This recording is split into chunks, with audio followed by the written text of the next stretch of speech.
What is up, cool kids? Welcome back to the Langston Fraser Show podcast. It is so good to be back behind the mic. Man, it's been a little while, but of course, things happen. It's all right. We get busy. Life is just lifing. But I'm glad to be back behind the mic for this week's episode. Got a great guest. Cori Langford of UMES is going to join me. But before that, let me jump into some quick sports news that's been happening while I've been gone. And I think we all know by now, but let's just talk about it, man. The Washington Commanders, what a absolute run they've been going on right now. They are 2-0 on the season under new ownership, under the Harris ownership with Magic Johnson. It's absolutely incredible what they've been doing so far with that organization. And really, I think it's really fired up the community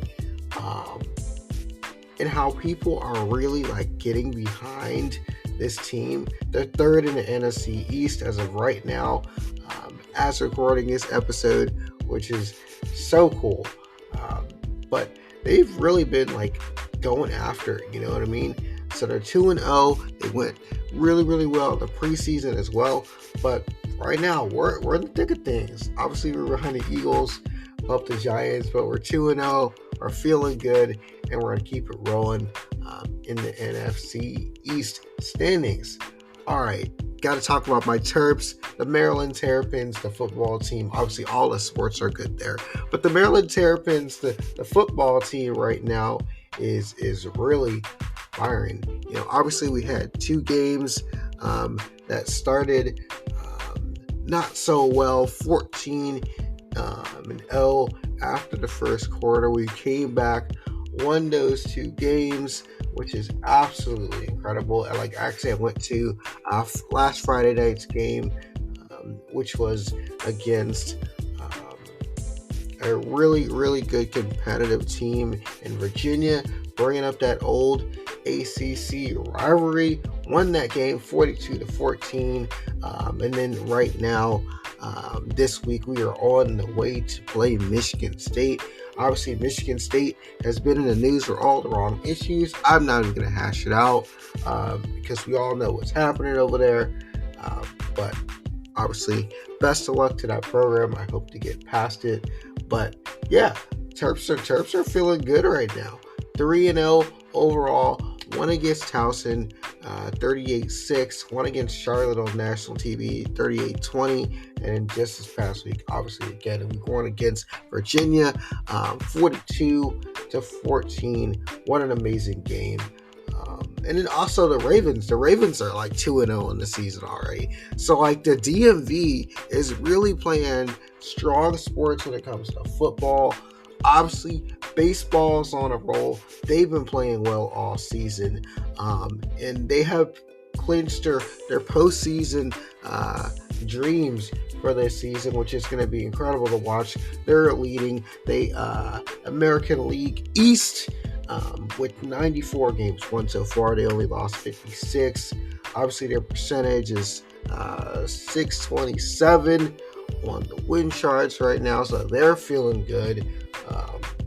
But I'm excited to see where sports is going to go in the DMV because all the teams have been playing really, really well. If you haven't checked it out, check out Eastside Golf. They just came out with a really cool collection called the 1961 Project. So check that out. Basically, it's talking about the clothing line. I should say it's talking about trying to eliminate the 1961 white-only clause, which that ended in 1961. So they came out with a collection with Jordan, which is super cool. They had a raffle for it, so they're really doing some cool things with their collection. So if you haven't, check out their collection. I'm gonna need to go get myself a pair of shoes here. But if you haven't checked on their website, check out their website, eastsidegolf.com, for all of the latest there with the cool gear that Earl Cooper and Elijah and Joniku are doing. They're doing some cool stuff over there with their collection. And obviously, they have an invitational coming up to change the Eastside Golf Invitational, but obviously the Chains 1961 collection is so dope. They got some great things, some polos, hoodies, hats, putter covers, and you can only order on the app. So download their app and check that out.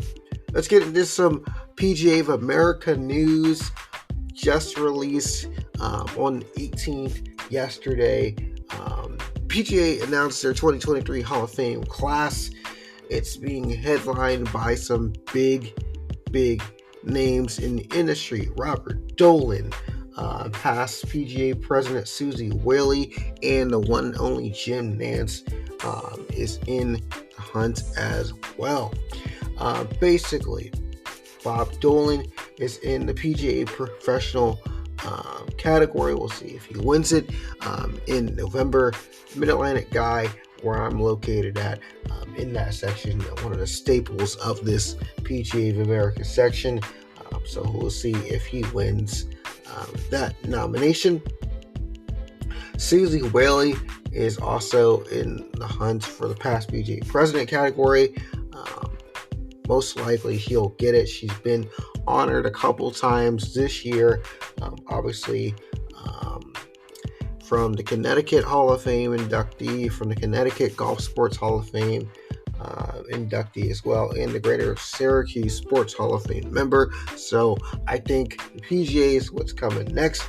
We'll wait to see what happens there. And then Jim Nance as the PGA of America Ambassador category. Obviously, Jim Nance, a staple behind American golf on CBS, and also the Masters. I'm super excited to see him in November when I get to travel down with my PGA League cohort to the home of the PGA of America, PGA Frisco. That's going to be a good time.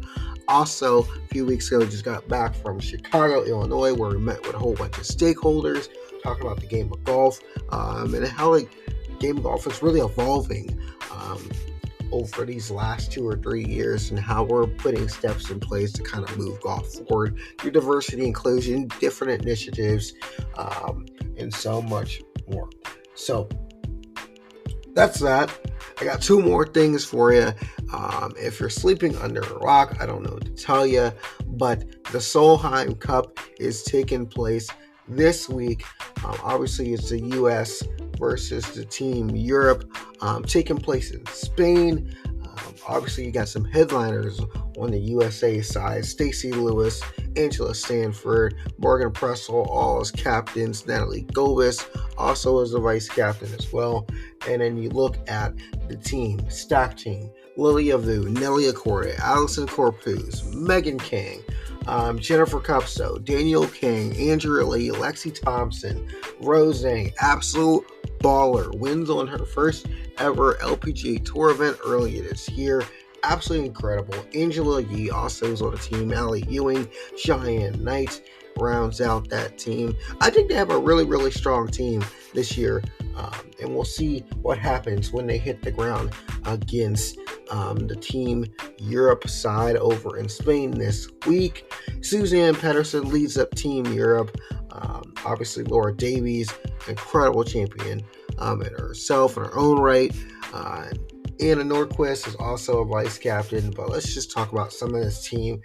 Celine Boutier, Charlie Hall, Lona McGuire is also on that team. Georgia Hall, Lynn Grant, Carlotta Saganda, Anna Nordquist is also on that team as well, because she is playing captain herself. So that's going to be a great week. Check that out, of course, if you get to over on the channels of NBC Sports and Golf Channel. But one other thing I want to mention to you is I'm so glad to announce that I have been selected to join the brand ambassador team for Donald Ross Sportswear. So I'm going to be wearing some of their gear this fall. Super excited about it. And I will put all the details for Donald Ross Sportswear, but basically it's a really great opportunity. So to Benny Westcott for putting the connection in for me, and obviously Rob Stein and their whole team, thanks for partnered with me. Super excited about it. More on that soon. Stay tuned to my social channels, Twitter, also now known as X, TikTok, and then LinkedIn, all the things. I'll post some more information for my discount code coming soon. But yeah, that's about it. Again, this week, a great guest, Cori Langford, stops by the show, and you're really going to enjoy her interview and her time. She's one of the up-and-coming names at golf. A great pleasure to be around. But I'm not going to hold you anymore. Here is the episode with Cori Langford on another edition of The Langston Fraser Show.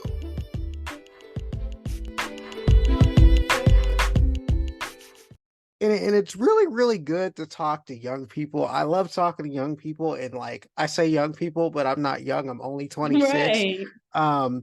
But I got a really good guest today. Cori Langford is my guest. A senior at the University of Maryland Eastern Shore. She majors in PGA golf management. She's part of the golf team. She does a whole bunch of cool things, all that jazz. You're going to get to know her over the course of this episode of the Langston Fraser Show podcast. Cori, welcome to the show. Thank you so much for having me, Langston. I'm like super pumped. We've been talking about this for a little bit, and it's finally good to like have you like on the mic talking to Absolutely. me.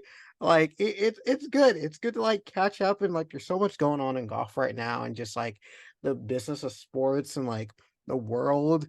And it's like you're always an interesting follow to just follow you around and like see what's going on. So like we're gonna dive into some really cool topics, kind of topics that are important to you, kind of get to know about your story.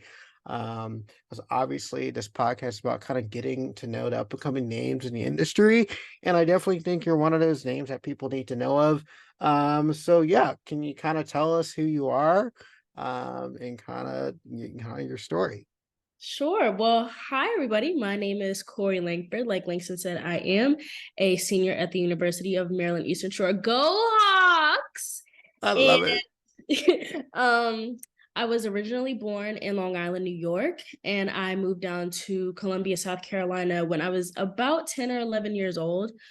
Two older brothers, great mom and dad. They were former law enforcement officers. And so when they retired, the plan was to move down south, and I was going to pick up some golf clubs. And about 10, 12 years later, we are here. That's crazy. So it's like I don't know. I love your parents, and I don't get to talk to your parents much, but whenever I see them, we have like a ball of a time, and they just seem like yeah, They they're my type adore of people. you. And you know, you mentioned right at the top, like you're a proud hawk. We must state for the fact that this is actually the 13th of September. So technically it is Founders Day at Oh, UME. That's yeah. 137 years on the shore.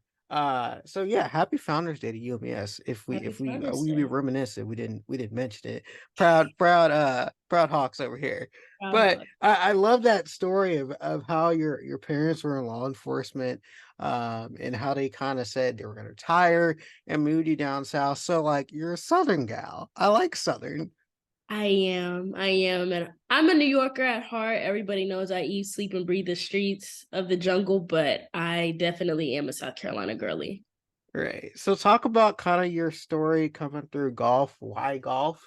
Was it, obviously something that your parents wanted you to play, or did it kind of just fall into your lap, or what was the case? Well, it's a really nice story I do like to tell people. I was a competitive dancer when I lived in New York. I did it for most of my life, and my dream career was to be a prima ballerina, following in Misty Copeland's footsteps.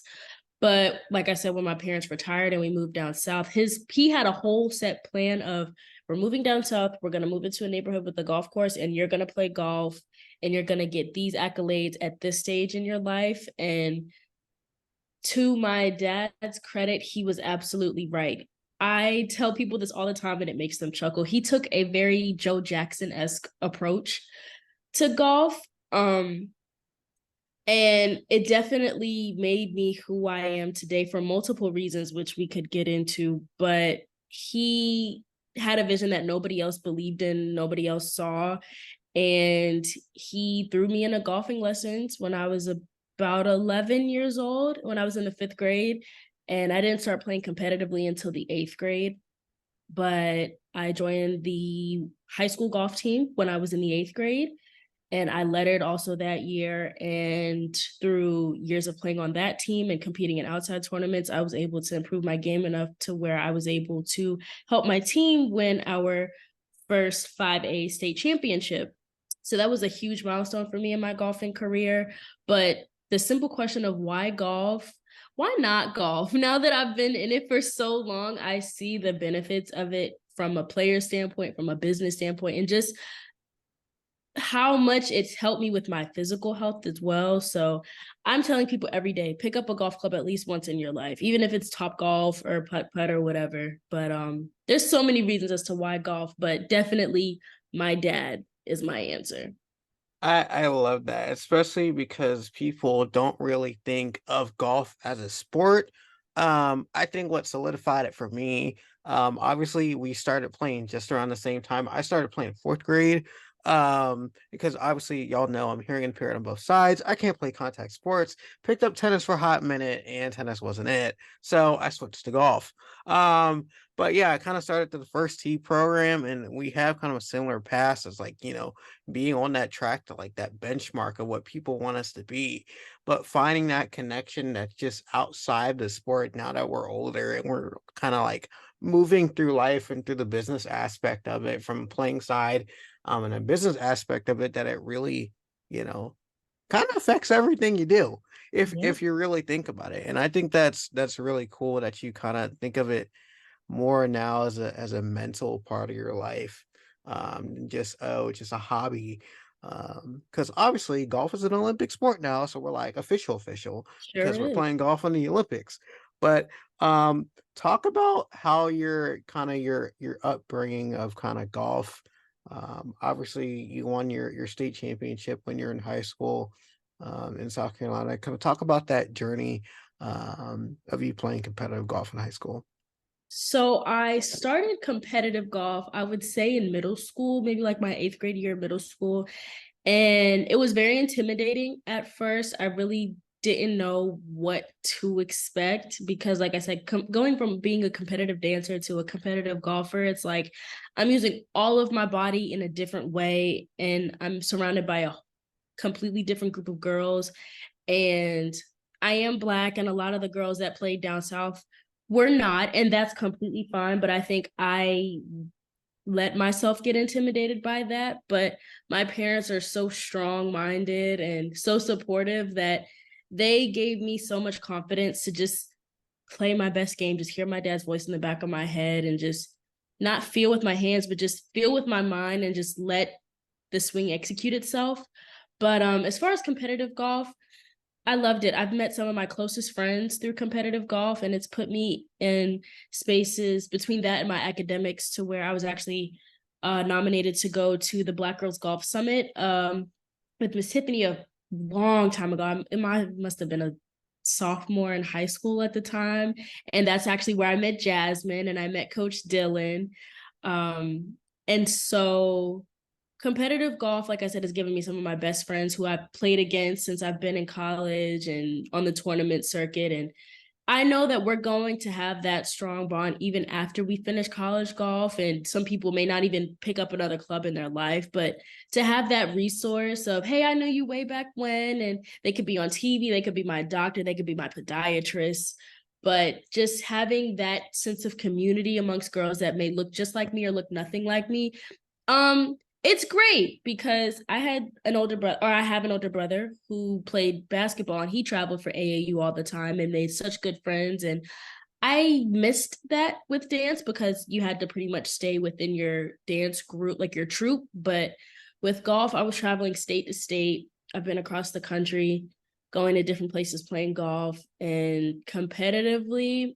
It also gave me the looks from certain colleges that were trying to recruit me. So I give all praise to the Peggy Kirkbell tour, which is a southeastern tournament circuit for competitive girls wanting to play golf. And it was great. It definitely gave me that competitive edge that I have now. and that grit of playing against some of the best girls in the southeast of America. And yeah, I love it so far, and I hope to continue to do it in the future until I can't anymore. So you talk about kind of that competitive grit, and something that people don't realize is that competitive grit also comes in high school, but also comes in college. Can you kind of talk about that transition, obviously, from you playing in high school, and making that journey to kind of look at colleges, and you ended up at UMES. What was that journey like for you to get to the shore? Being the PGM program, how do you even pick the PGM program in itself? But I think a real big correlation is, that jump between dance and golf. Like a lot of people like don't know that. And that's like a huge jump, not only physically, but it's a completely different thing. But can you talk Yeah. about kind of that journey from kind of that transition from high school to college? Well, in high school, I was kind of a beast. I was known all over the state and papers. My team included, not just me, but I broke history alongside my teammates. And so when we walked across or we walked around the school, did our whole victory lap, everybody was clapping for us. We got our rings at the ceremony in that following February. And I felt like such a big fish in like a very, very small pond. And so transitioning from high school golf to college golf, it's like a culture shock. But my story is a little bit different from a lot of collegiate athletes because the class of 2020, if you graduated high school, we had to transition into college during the height of the pandemic. And so our school was one of the few that was still doing on campus housing and classes and things like that. So I missed my freshman year of playing competitive collegiate golf, but I was still playing in the Sunday PGMSA tournaments and was still traveling to see different courses on my own time, made certain connections that way. But since I've been playing competitive golf here at school and we are approaching our first tournament of the season this weekend at the Elon University Invitational, I definitely didn't adjust well at first. It felt like a completely different ball game. The girls looked so much bigger than me, so much stronger, and um, it kind of put me into perspective. Like it definitely gave me a reality check. Like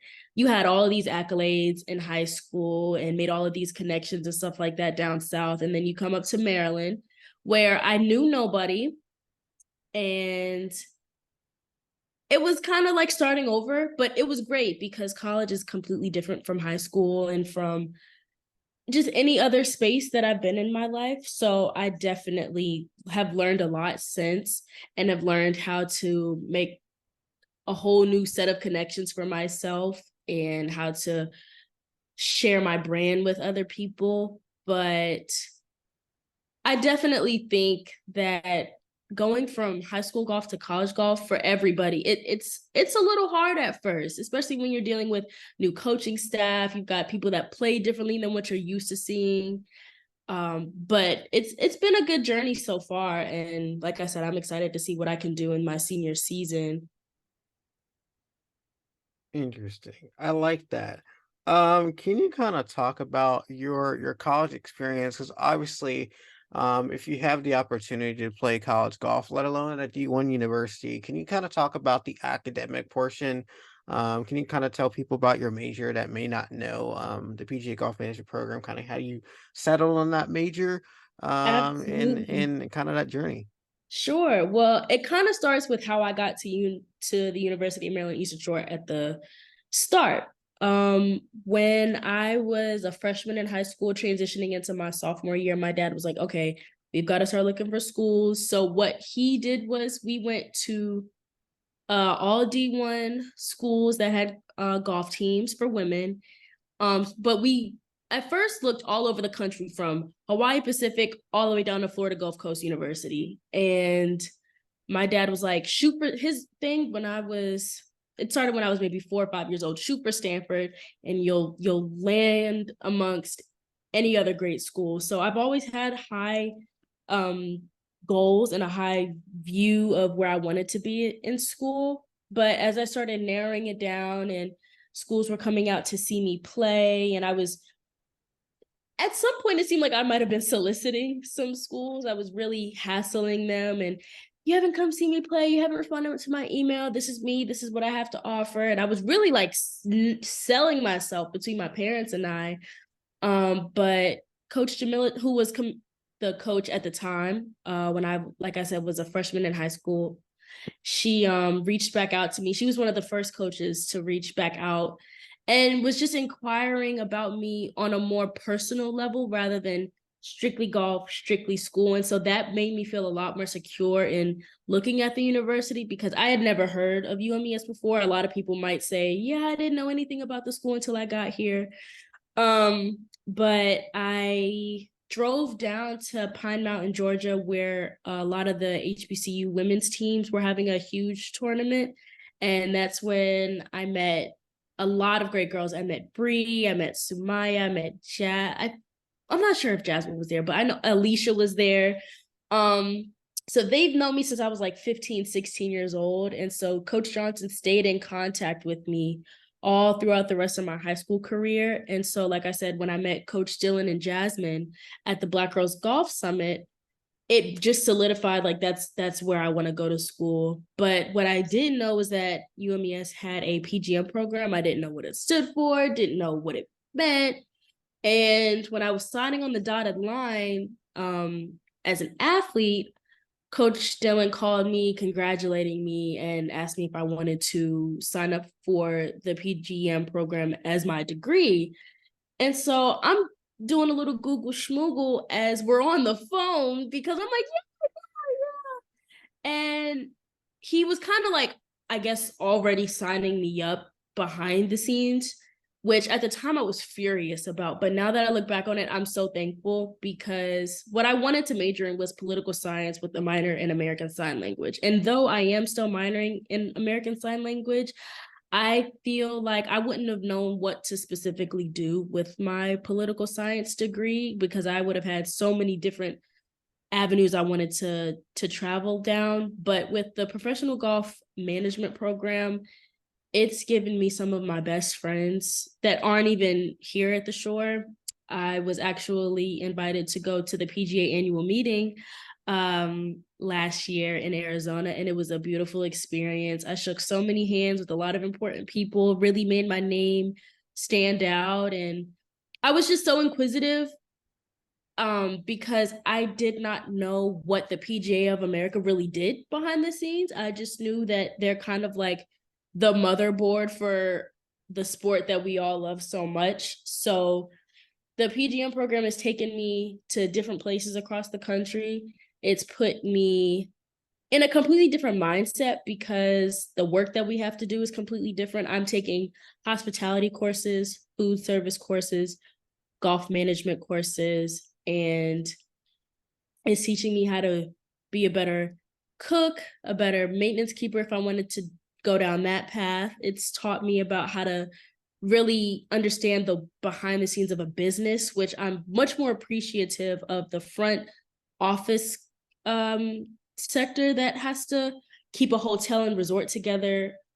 And the biggest takeaway for me with the PGM program is, and I don't know how to put this and not have to say it in the length of a novel, but the PGM program has made me not a woman, but it's really given me my adult wings, because they do not hold my hand, but at the same time, they're always there if I need them. My professors, the alum, just older students when I was a younger student on campus. So it's definitely opened so many doors for me, and I'm trying to convince any of my younger friends who are still in high school and looking to change their majors since they've been in school to just try it. It's great. Like I said, it's opened so many doors for me. I could talk about the program all day.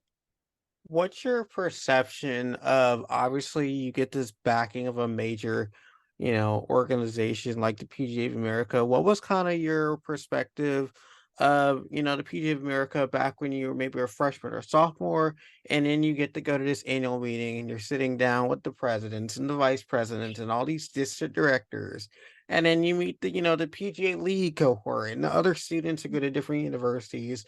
Kind of what's your perspective of the PGA of America now that you're almost done with school and you've had that experience in Arizona?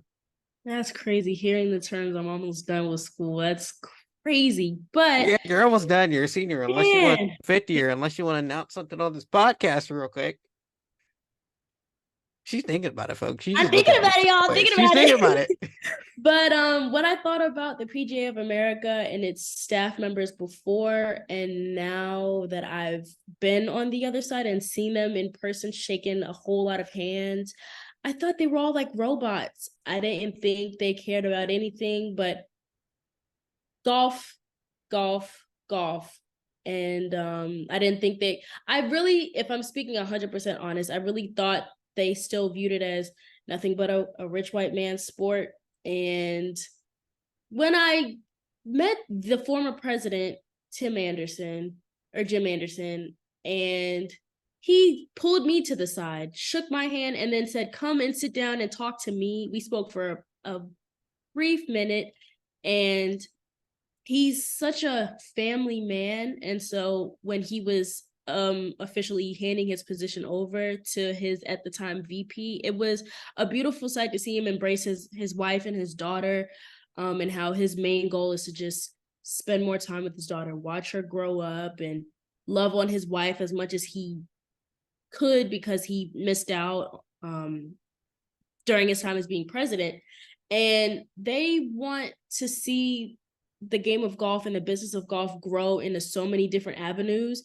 And I'm so proud that the business of the PGA of America is trying to establish themselves in that regard, because I do think it's important to not only want to grow, but be open to different avenues of connecting with people, young people specifically. I love the fact that the DEI program there is so strong and it's so forward thinking. And the game of golf is progressing a lot, as we can see, from the clothes to the tournament style to the shoes. We've got J's on the course that look so dope. And so I love, and I saw so many people in suits while I was there in Arizona, and they had on fresh J's as well. I just think that the PGA of America cares about every individual and wants to hear what everybody has to say, because we all know the game of golf costs a lot to play, costs a lot to stay acclimated with that game, and they make a lot of money as well. But the best way to secure your position as a professional sport is to connect with the people.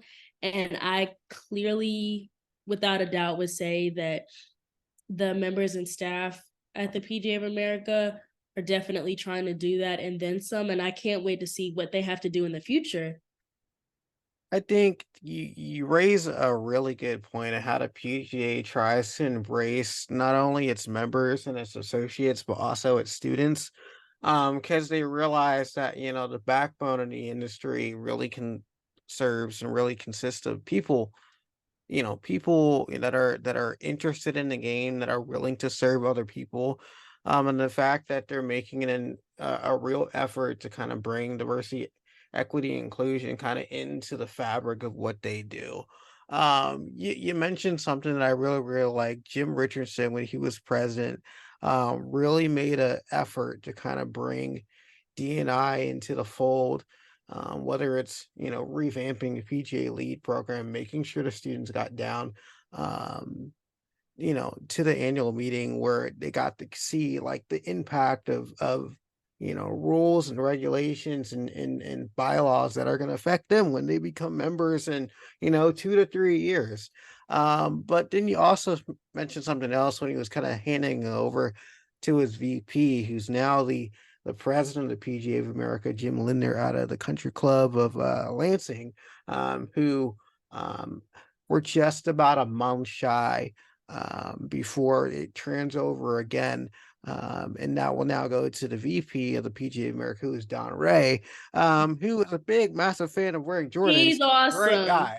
He's awesome. So he's like, the fact that you mentioned fashion, yes, golf is a traditionally conservative white man sport, if we want to call it that. back in the day. I think it's changing now.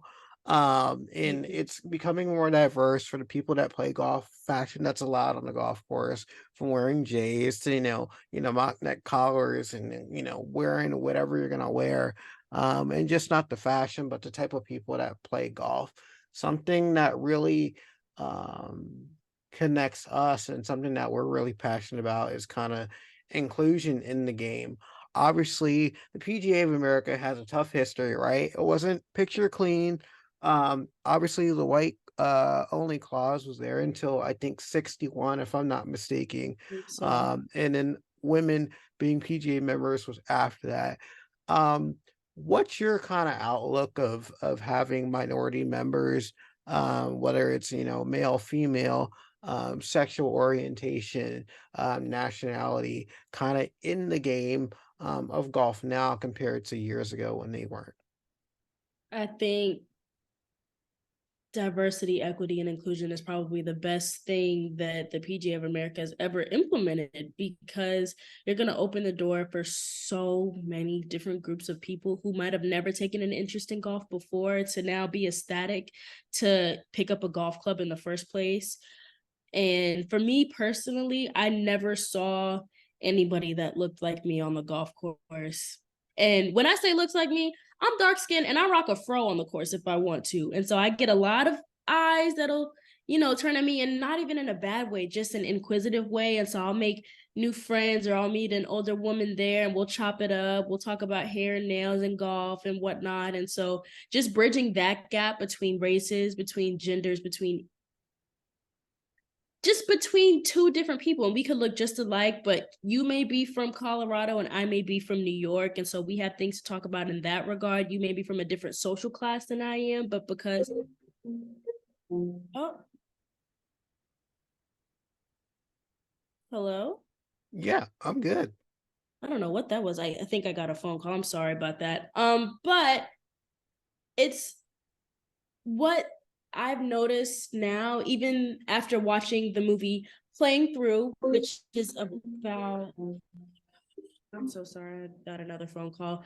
The thing that I've noticed most, like I said, about watching the movie Playing Through, which is about Anne Gregory, it's a beautiful film. If you guys haven't seen it, is that woman was strong and she was going through the competitive circuit when she was a grown woman, but this is during the 40s and 50s when things were not easy for women, for Black people. So combine being a woman and being Black at that time period, especially in Georgia, where the climate was very hot for Black people at the time. She was so resilient and she was so sure of herself. And I know that's something that my dad has been trying to instill in me. So to see how far we've come and to be able to say, I may not have seen somebody that looks like me on the tour, but I can be that person for somebody else. And now I've got so many of my closest friends who are golfers, Black, white, and different, who are girls. We all stick together. And so having that sense of community, like I said, and we're able to reflect back on what times were like before for people in the game of golf, I think that it can only get better from here now that we've broken through that barrier. I think the PGA, as an organization, is trying to face a tough question, right? They realize that they don't know all the answers, right? I think a lot of people realize that, but the fact that they're trying to make a effort to really try to change the game, just not for its current members, but also its future members, because the CEO of the PGA of America, Steph Waugh, says all the time, and every time I see him, he says the same line. He wants America, he wants golf to look more like America. Yes. And I'm a firm believer of that statement. If it doesn't look more like America, um, it's not going to survive. And I think that's an important topic to touch on, that golf is not just a generational sport, but it affects so many different avenues of what people do, from how they work to how they interact with people. Mm-hmm. We've seen it in positive lights and negative lights. We've seen it everything in between. quickly because we're running out of time. We're gonna take a quick break, and then we're gonna come back and kind of. I want to hear about your career path. Obviously, because you're reaching that senior year. Oh yeah. You're almost done, but kind of like me, you kind of have an untraditional path of kind of what you want to do in the industry. So we're gonna take a quick break, and we're gonna come back, and we're gonna talk about your career path.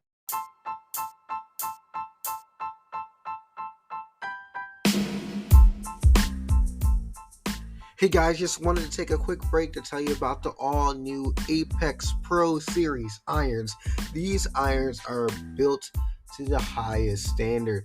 You don't want to miss these irons. Building off the success of the 2021 series, the 2023 series of Apex irons are really something to witness. There's 3 different irons in the lineup this time. It's the Pro model, the CB model, and also the MB model. 2 versatile options in the UT and the utility wood iron as well. But really, there's a whole bunch of things you can combine to make these irons so good. They're all built, they look very similar, but they all have different feels. And you can build them to build your combo set of choice. Obviously, if you want the pro ones, you want a little bit of help. Great feel in a player shape. Obviously, that improved turf interaction is super important for those middle low handicaps as well. The CB iron, the ultimate tour iron for elite players looking to increase that enhanced workability, that unmatched consistency, and also that ultra soft feel. So check out those CB irons. And if you're just a straight player, like we know a lot of you are, check out that modern tour blade in the MB model for elite ball strikers with pure feel and feedback. There's so much more you can do with it and how you can combine those irons. So again, as a Callaway staff member, I got to see these irons earlier in the year, and let me tell you, they feel amazing and they look great. And honestly, they might be going in my bag in 2024 when my new bag shows up. So if you have a chance, go to your local golf shop or your Dick's Sporting Goods, wherever you get your local golf equipment. Check out Callaway golf products. They're so good, from the golf bags to the golf balls, and so much more. Check it out. You can check out more information on CallawayGolf.com. Now back to the episode.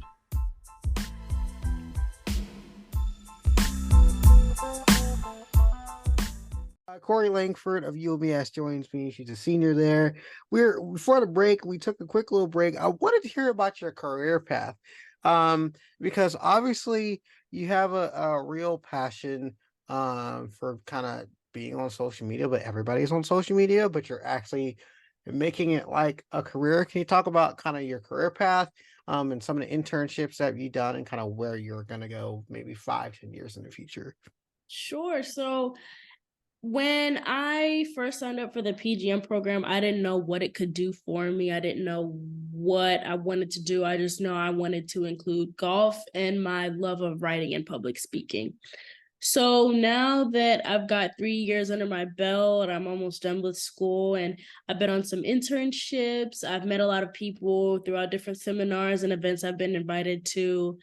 I know now that I want to go down the marketing sector of the PGA of America. I'd love to work specifically under the PGA of America, but if not, hey, that's how the chips will fall. But I definitely, like I said, want to work in the marketing sector, and what I want to do with that is work for uh a golf brand like Titleist, Callaway, Ping, etc., and really market them to not only the young people, like little people, plastic clubs and all, but I want to market the game to young Black people who are really doing their thing and just don't think that it's achievable for them to look at golf in a different light, or think that they could do it, because it was hard for me to believe that we would ever have a Black president until I saw it.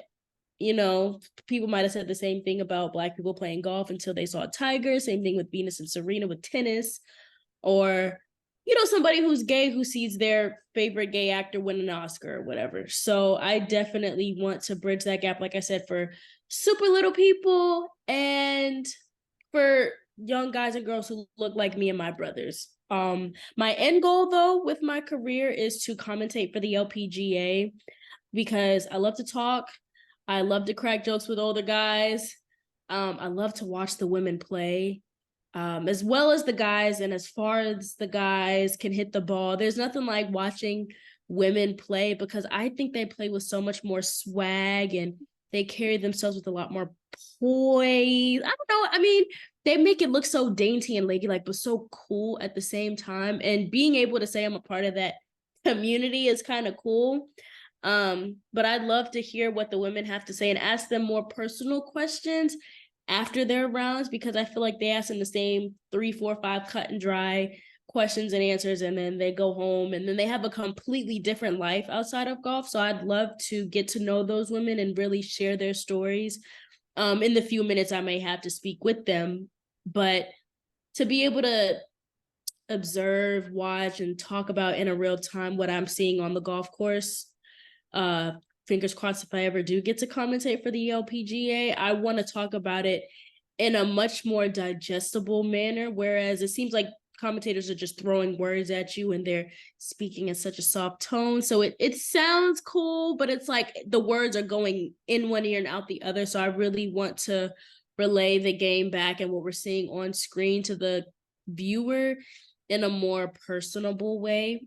And my end goal with what I want to do with my PGM degree is to open my own marketing firm for young female athletes and give them the edge of, oh, I've got a brand name, I've got my grades, I've got golf, I've got my other interests that I'd love to just mush into one successful sandwich. And so that's where I want to see my life go.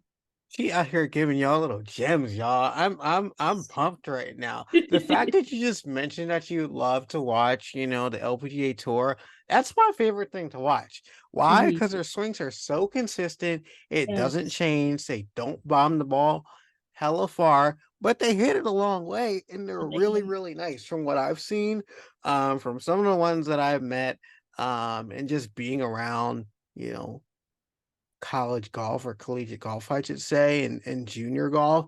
Like I have a junior now who I'm working with kind of on the mental side of the game. And kind of to see her grow with her golf game, and she's like everything's like clicking and she's like getting it. It's the same thing for like pro golf too. If you get that mindset and take the golf out of it, there's a person behind the swing. Right. I think that's something that both you and I are trying to achieve in kind of similar aspects of our career, whether I'm interviewing, tour players or amateur players or you or anybody else. It's kind of what's that interesting key story behind the swing? Because everybody's their own person, but something that I really kind of gravitated from that last part that you mentioned to me was leadership. Kind of putting yourself in positions to not only have people help you, but you to pay it forward and help um, other people. I know you talked about you went to the leadership meeting in Arizona, which was the 106th PGA Ninth. meeting, Ninth. right? Mm-hmm. I got my years off because obviously I have it in my phone as the 107th in my phone, the one that's coming up. You I don't might be know. right. You might be right. I might have mixed my 6 and my 9. I do that from time to time. Hey, don't. Hey, I do it too. It's all good. But the annual meeting, basically, the annual meeting in PGA America is where they put all the delegates together, and they kind of overview the year that they've had and any policies that need to come up and bylaws that need to come up and et cetera, et cetera. If you're into leadership politics and kind of like the nitty gritty of like constitution stuff, you're gonna geek out. It's a place for you. Can't go if you're not a PGA member or you're associated with a PGA America unless we invite you. Sorry to say that, Right. but hey, Yeah. become a PGA member today. Go to PGA.org and then click on become a member, and you can find out how to be a Super member in welcoming. PGA America. But yeah, you talk about leadership. Can you talk about kind of like your leadership through school and outside of school, and how that kind of affects you on your day-to-day life on kind of your journey through golf? Wow. My leadership journey has been in motion since I could remember. Since I lived in New York, I've been invited to leadership conferences in my local towns, statewide, nationwide. I don't know. I've just always had a take charge spirit. I've always loved speaking for the little guy, speaking for the person who wants to ask but doesn't know how to articulate themselves in that way, for the person that may not know if there's a question to be asked. And I always have a question in my head. I don't, DeMarcus Cooper and Jasmine Cunningham, who are also Hawk alum, will definitely tell you they saw me at the annual meeting, and every seminar we went into, I had my hand raised, even if I was the only student who did. And over time, I noticed that people took heed of that, and they really respected and appreciated that coming from me as a young person, as a young lady. And it definitely has opened a lot of doors for me. Just saying, you know what, no one else is doing it, I'll do it. No one else is saying it, I'll say it. No one else is putting it into motion, I'll try my best to. And if I don't, I'll reach out to whatever resources I have. But I think having that leadership spirit and that leadership mindset comes from my mom. She was very high ranking by the time she retired from working in corrections. And just seeing all of the bells and whistles that she got when they did their parade when she retired, and the things my dad was able to accomplish as well. And I have a lot of important people in my family and their friend circle. So it's like, see, they're all very strong Black men and women. And so having that from birth is a blessing that not many people can say that they have. So I try to take advantage of it in the most abundant way possible. And just because I like being in charge, because I know things will get done in a way that everybody will be happy.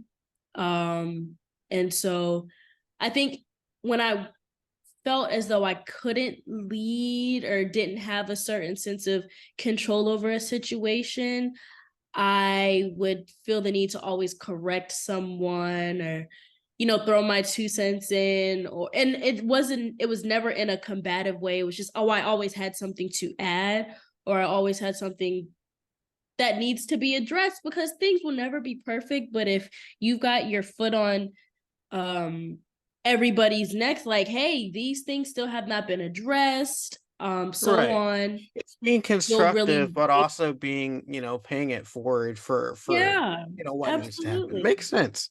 Makes sense completely. So let's switch back to golf here. Um, Obviously you're going into your senior year. You're playing this year. This is your third year playing at UMS? Correct. I think. Fourth? Third. Third, technically, because of COVID. Technically, because of COVID. Can you kind of talk about kind of your outlook of this season? Obviously your season is about to get underway. There's still a lot of college golf that's being played right now. I think college golf is pretty much just about starting pretty much Yes. everywhere. Pretty much mid-September is just about when it kicks off. Can you kind of Yeah. talk about your outlook on the season ahead? One word is pumped, excited. I don't know. I just feel like I've been striking the ball so well this past year. When I went home for the summer, and I had any time I had to go to the golf course, I was there. I was working a lot with my dad, who, when I tell y'all, we knew nothing about golf, absolutely nothing. And my dad played basketball, and so going from such a physical sport, and I say it's a manly sport, because you gotta sweat, you gotta run into other people. It's just not my thing. I mean, basketball, football, I love to watch it, love basketball, but I knew that golf was definitely the right lane, and I'm glad my dad chose it. But I think between the the mental game that I've implemented between this year and the start of my junior year, as well as my eating habits are much better. And I've been really training different parts of my body. I've been taking a lot of notes from pro golfers. And so I watch a lot of their YouTube videos and their online seminars to see when you're trying to hit certain targets, or you want to work on certain aspects of your game, really what to hone in on. So my practices are a lot more structured now, which I've been trying to get for the past couple of years, but I just never sat down and really took the time to study the game, because golf, people will tell you, is about 70% mental, 30% physical. Mm-hmm. It might be 80-20 for me, because I can really get into my own head if I allow it. And I think when my mental is anywhere near strong, I'm going to excel on the golf course. And my score, even if my score doesn't reflect it, I'm like, I walked off the course knowing what my corrections need to be, where my strong suits were for that day. I took inventory on how I was feeling before, during, after. I made sure I ate, because eating on the golf course, especially when playing 18 or 36, it weighs on you a lot. So you have to eat and stay hydrated. But overall, just taking care of myself before I even have to hit a ball off the first tee, just taking that time to really, like I said, sit down and study my material. So I'm pumped for the season. I think that the team, we've got a great starting five. We've got great girls who've got big goals, which I love to hear. And I think the fields we're gonna be playing against, we're gonna excel. I love that. I love college golf, and anybody that really knows me knows that I love golf, especially like HBCU golf. I Yeah. think it's something that's really, really special. Obviously, you have the whole Howard thing that's kind of blown up, and then you got different Yeah. golf teams that are just like it's like Howard's doing their thing, I but love like Howard's doing their thing and it's giving everybody a chance to do something cool. it. And I think the more highlights that get put on HBCU golf, and some of the smaller teams, whether they're D1, D2, D3, whatever they're at in the country, I think people just more golf in general, I think is better. Um, but can you talk about as we start to wrap it up, what's some advice to kind of young people that are from let's say, you know, middle school to high school seniors that are looking, obviously golf is a thing, but it may not be like their main thing. And as they start to look at different career paths, whether it's PGM or not PGM, kind of what's some advice to young people that you wish you had known back then that you know now?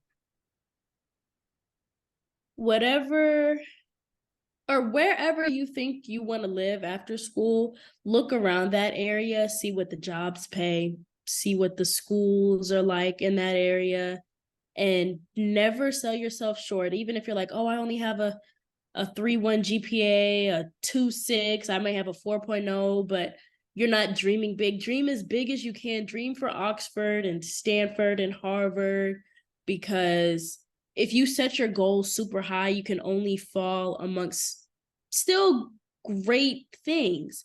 And so something I personally want everybody to know is that never let other people influence your decisions.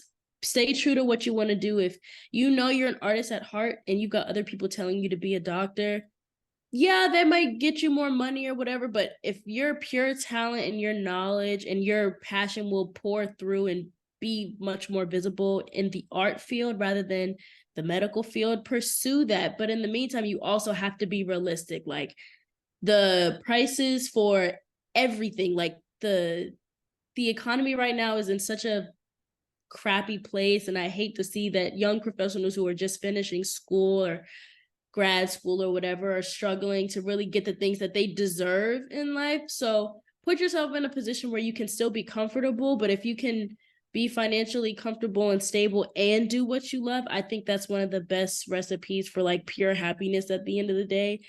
um Procrastination is the root of all evil. I know they say it's money, but it's definitely procrastination for young people. So when you're in middle school and high school and you're like, oh, I mean, these assignments, it's whatever, I've got a cool average in the class, and it's like, yeah, you may pass, but could you have done better? Absolutely. Yeah, you may have gotten into this school, but could you have gotten it with a different scholarship? You never know. Yeah, I passed, but I could have made the dean's list. And so that was me.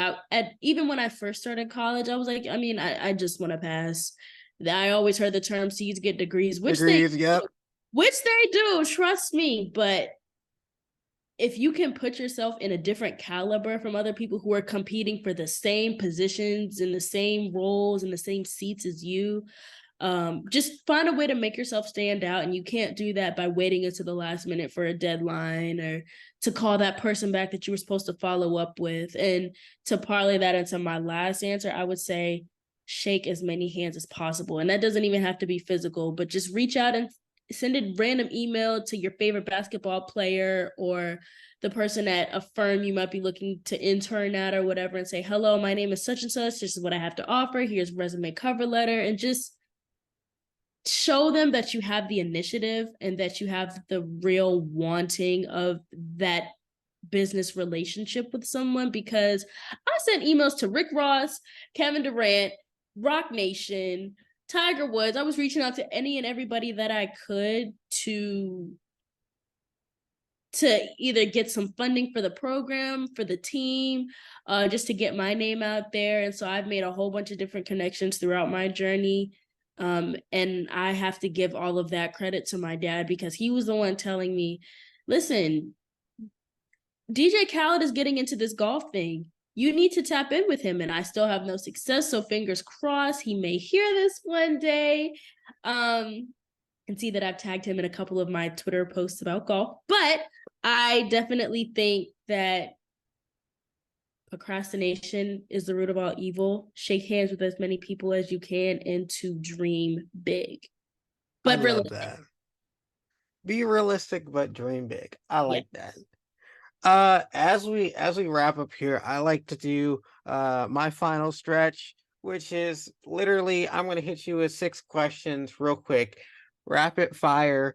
And yeah, you're just gonna give me your answer. Before I even do that, what people don't know about you is like you're a left-handed golfer. Shout out to the lefties.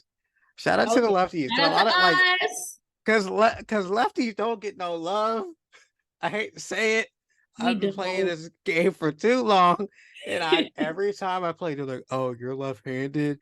So like, if any of those club manufacturers want to start making more left-handed clubs, obviously, and not upping the price an arm and a leg. Thank you. Right, but shout out to my team at Callaway for hooking me up. I got some great clubs, so like I ain't got no problem there. We good. But here's your final stretch. Here's your first question. What's your career round of golf? Career round? Yes. Or I should say lowest. Oh, okay. My lowest round of golf is 1 under par. What golf course? This was at the Country Club of South Carolina, and it was my junior year. Yes, my junior year of high school. I love that. Question number 2. What is your favorite golf course you've ever played? Oh, gosh. Oh, my favorite golf course would have to be the hardest golf course that I've ever played, which was UGA, their golf course, or Georgia Southern's. Georgia Southern's actually might be my favorite. Ooh, good. I had another one I thought you were going to say, but you didn't say it. I thought you were going to say Sawgrass. Love Sawgrass, but we won't. I have a love-hate relationship with Sawgrass, but the course itself, it's gorgeous. It plays great. The staff is amazing. I could go on and on about how amazing that course is.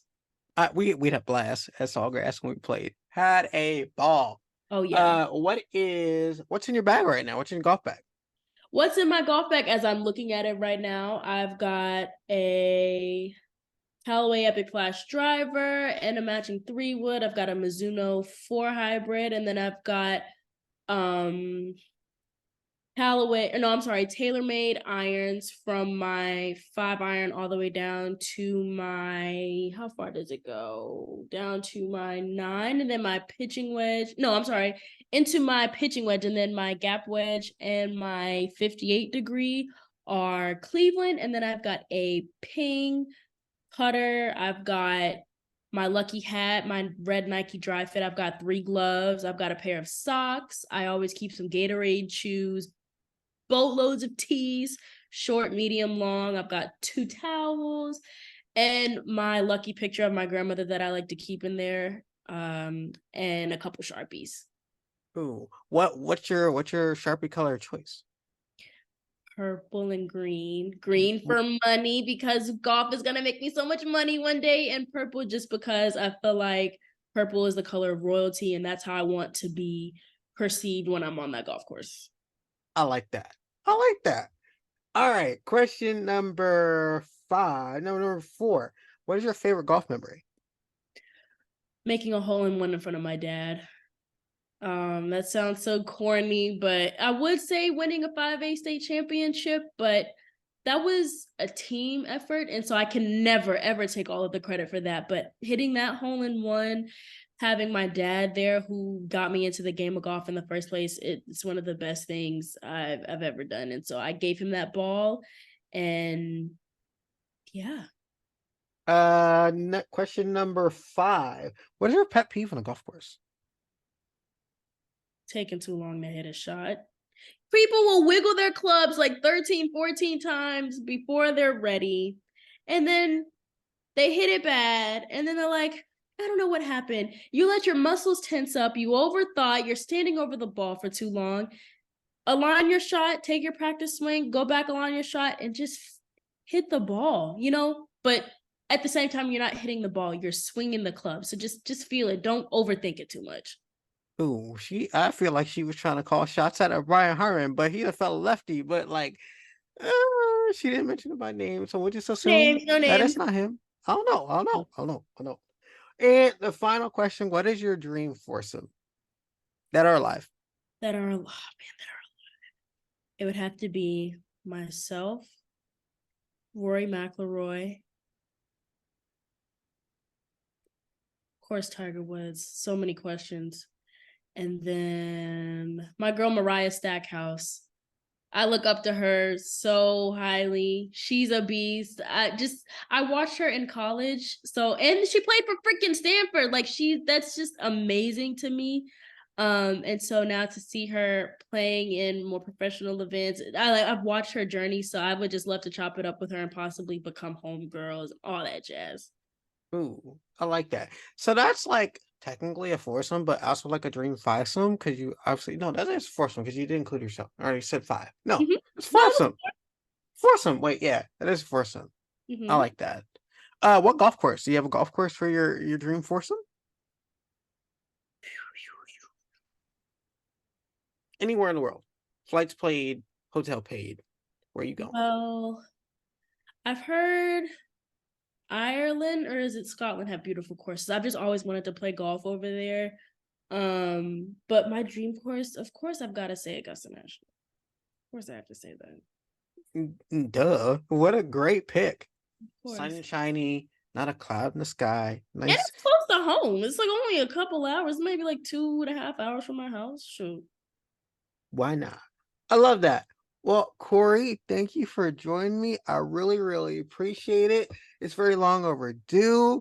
All the best to you and Thanks, like Langston. happiness and Let me like just throw this in there, everyone that's listening. Langston Frazier is a GOAT on this campus. His name is revered and highly respected. And my parents, like I said earlier, they adore you. They talk about you any chance they get. And so between you and my other mentor, who is a fellow Hawk alum, y'all have really given me a whole new different perspective on how I can network myself and how this game and this business is much more than just black and white. And so I wish all of the best success to you as well, because your name, like I said, is looked at so highly on this campus. And so I know you've got huge things in your future. You've done huge things already. So congratulations to you. And thank you so, so much for extending this opportunity to me. I really appreciate it. I appreciate you. I didn't want to get emotional, but I'm No, not gonna get emotional. I'm not gonna no. do it. Take I'm it not in. gonna It's do what you it. deserve. Get used to it. Hey, but really, I appreciate that. You're really on your grind and doing what you do. You kind of do it with your own flair. And like, yeah, who cares what people really think about you, but are you making a difference? Yeah, totally. And I think that's what really matters. And yeah, this is probably not the last time you're gonna hear from Cori Langford because Oh like yeah. she's gonna be on the LPGA and like wherever you see golf because we're streaming now, apparently streaming golf, or you can watch golf or listen to it on radio or like wherever you get your golf. But hey, Cori, where can the good people find you on social media? Where can they connect with you? All that jazz. They want to reach out to you. Where can they find you? You can find me on Instagram. My Instagram is Cori.Naomi, Naomi. And yes, it's my middle name. It's also my mom's name. You can also find me on LinkedIn, Cori, Cori Langford, Langford. And yep, that's it. And hopefully you'll be seeing my name in lights and on TV screens very soon. But for now, you can catch me on the roster of the University of Maryland Eastern Shores women's golf team as we kick off our fall 23 season this coming weekend. I love that. Well, technically, this upcoming weekend, this episode will be out Tuesday. So this past weekend, we'll This see. past weekend, yes. We'll see what happens. Hopefully, you can just talk into the future. We'll have a really good week. You didn't even mention your Twitter. You gotta have people following you on Twitter. Your Twitter be popping. What's your Twitter? Oh, my Twitter is Cori Naomi, Nayomi. I talk a lot. I speak my mind. I love Beyonce. I love politics, and I love golf. So you'll see. Oh, and I love music. Love rap. Love hip hop. Love jazz. Love R&B. Love pop. So you're gonna see a lot of music commentary, lots of golf, lots of Beyonce, and all things Black women. So it's a good time over on my Twitter. I'm very active over there. I talk to people all the time. And so let's talk, let's connect. I'd love to meet any and all of y'all. So yeah, that's me. Yeah, y'all give her a follow. I'll plug all her information down below. Keep it super simple for you so you can find it. Cori, I appreciate it again. We will talk again soon. And yeah. Thank you, Langston. You're welcome.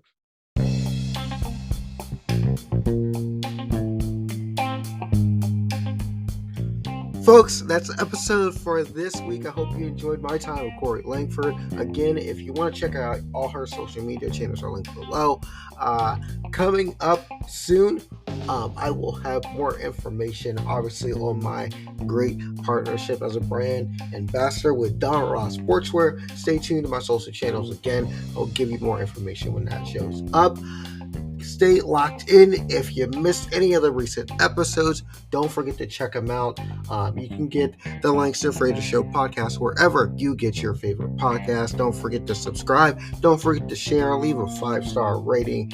I can't wait. Got some more great episodes and guests stopping by the show soon. I can't wait for you to kind of see their stories and what they're all about. But until next time, this has been the Langston Frater Show, and I will see you soon.